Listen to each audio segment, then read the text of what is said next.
गवाना करा के जखने रोज तो सजनवा लभरवा गे अरवा जैतो समसनवा लभरवा गे अरवा जैतो समसनवा।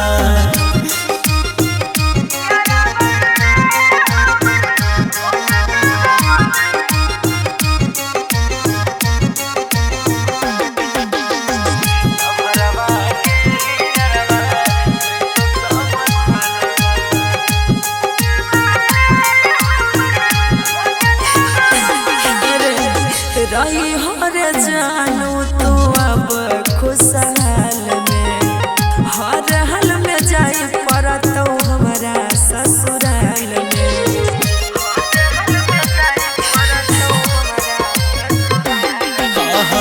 जय भी जब जनुआ छिड़ के हमरा बुरा में मारा खबर पैधानी है खबर में।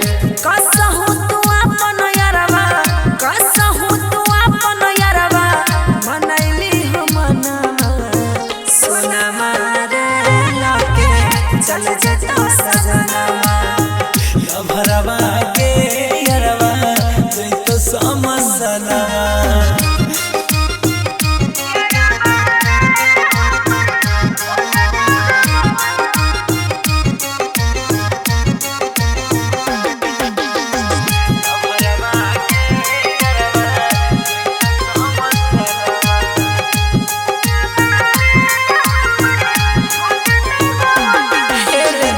शादी वाला जोरा पेन्हबो मांग में से नोरबा पापा कन्या दान करतो बैठाई देतो मारबा पापा कन्या दान करतो बैठाई देतो।